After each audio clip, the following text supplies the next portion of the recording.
mileage CRXs because they only made them for 4 years. So they're a collectible car, but they're not very expensive. I mean, you have to pay a few $1,000 for them, and some of them are in like garbage shape, and people still pay a decent amount of money for them. So that car gets a lot of views or a lot of interest, but it's basically from really low-end people who are really a waste of time. And then a car like my dad's car is, they bought a new car, so they're just trying to get rid of their other car. And there's absolutely nothing wrong with it. It's a really reliable car. It's leather. It's like a top-of-the-line car. It's a bigger car. It's a Hyundai Santa Fe. It's a nice car, and it would be a really good family car for someone. But there's not as many people that are looking for that type of car, because, you know, you think about like a rich person. Do you think they're going to buy a secondhand car that's 6 years old that has 125,000 miles on it? Probably not. They're probably just going to go buy like a brand new car for like 40,000 because they don't care, right?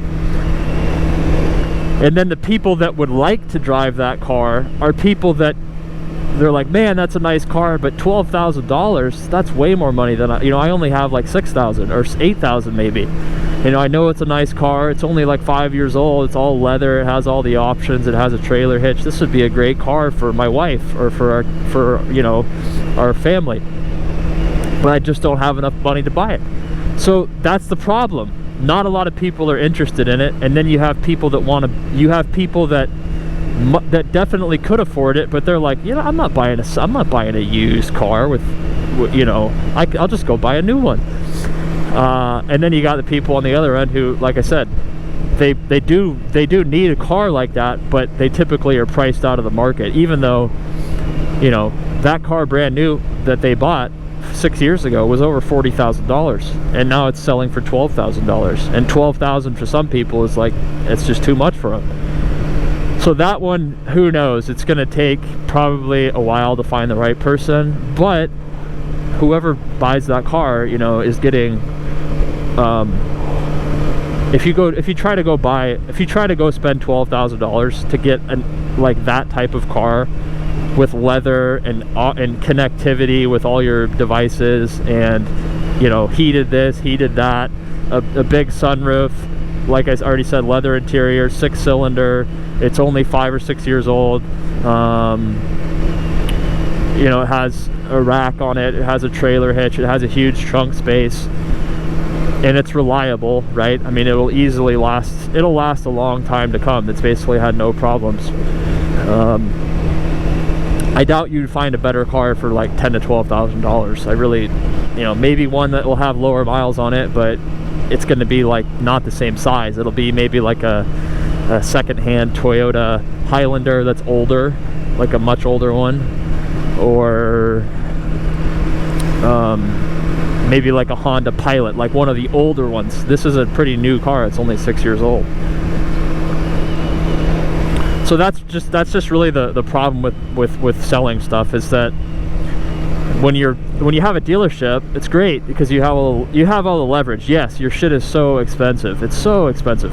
But there's a lot of rich people out there who don't care. They want to have a brand new car. They want to have the peace of mind knowing that no one else has driven it, that it's brand new, that it's going to have nothing wrong with it whatsoever, that if anything happens, the dealership will cover it, and they don't have to deal with the hassle of random shit breaking, because that to them is worth more than money, right? Because they have more money than they need.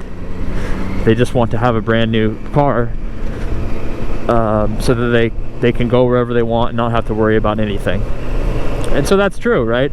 But if you're someone that's dealing with used cars, you're dealing with people most of the time that are always looking to haggle, and they have a lot more leverage because you're dealing with stuff where it's like, man, this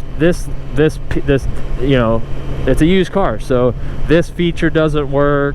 Man, the paint is kind of a little bad here. You could point out a million things with a used car that are like not perfect because it's fucking used, right? It's been going on the road for 100,000 miles. There's going to be stuff that's not right. But does it still go down the road reliably? Yeah, it does. So you're going to have to deal with so many more people that are looking to just waste your time. People that walk into a dealership, you're going to know pretty quick. It's like, hey, this guy wants to buy a Mercedes, right? He wants to buy a fucking brand new Mercedes, right? And he has the money. Or whatever, Honda, Toyota, could be anything. But they're getting a brand new car. So you really can't negotiate like too much with a brand new car, because it's like, it's a fucking brand new car.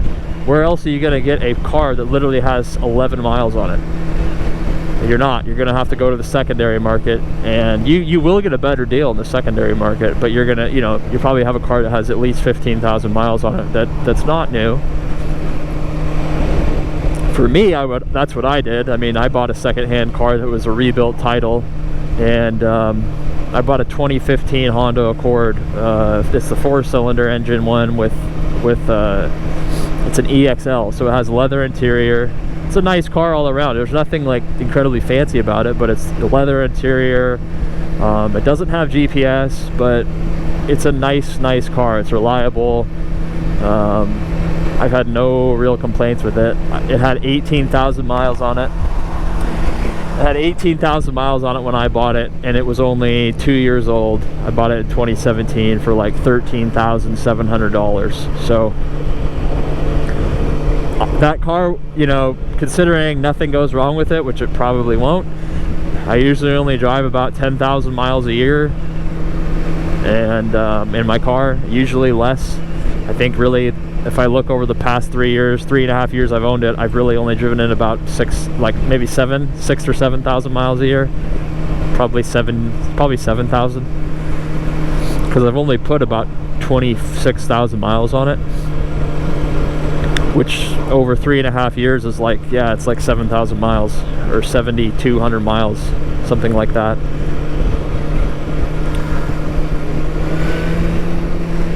So that car, I mean, I don't see myself really ever needing to get a new car, at least for like 10 to 20 years.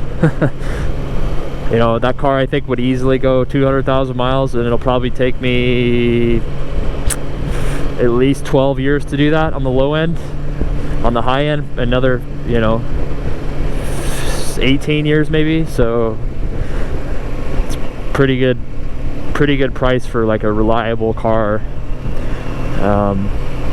That I bought it from a guy that it had a lot of people just will not buy like rebuilt title stuff. I just did research on it, and everything seemed fine, and the story checked out, and I was getting a pretty good deal on it. So I needed a car. I needed a reliable car, you know, and so I went with that. But you know, people walk into a dealership, and I mean,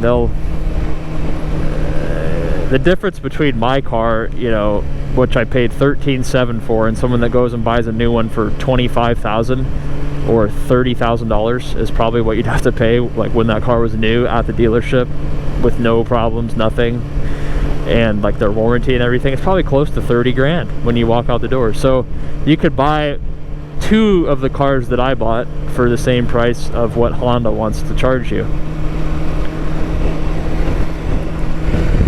And obviously a lot of people do that because they just want to have a brand new car, and like I said, they just want to have the peace of mind knowing that it's going to not be a problem, and that Honda will fix it if something bad happens. And most of the time they're not paying cash, right? They're paying, well, I can afford $219 a month. Okay, well, you're going to be paying $219 a month for the rest of your life, but here's your brand new Honda Accord. And by the way, when this car is worth nothing, because in 15 years when it's fully depreciated, or basically like 80% depreciated, you're still going to be paying $219 a month, right?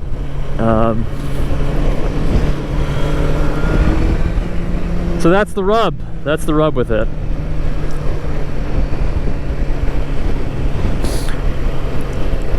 Another long rant. Who knows if sometimes the video records for 13 seconds, and then I get back home and I'm like, wow, I was talking to myself, and now I can't even, now I'll never be able to watch it. So who knows how much of this will actually record. But overall, I've been I think Facebook, it's really a great tool, because you're just, you know, you're dealing with verified people in there with real accounts for the most part. There are still people that are, you know, have fake accounts and stuff, but it's not very many. And most of the time, you know, like I said, you get those analytics on how many people have looked at it, so you have an idea of, oh man, I'm getting a lot of activity.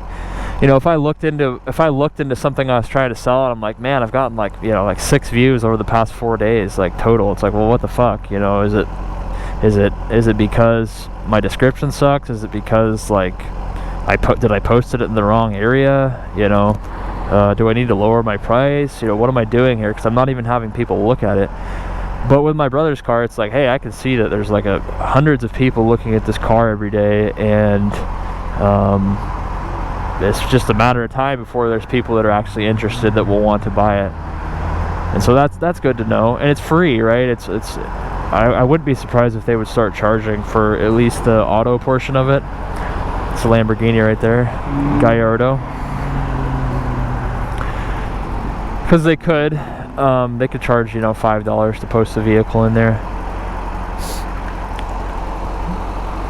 I'm just so disgusted of seeing all the dealership people that try to sell you stuff, though. The dealership ads, or the even the ones on Craigslist. There's just so many of them, and they're so overpriced. They'll ask. I mean, I understand they're running a business and they're trying to make money, but I mean, even on the motorcycle stuff, they'll be asking $5,000 for a motorcycle that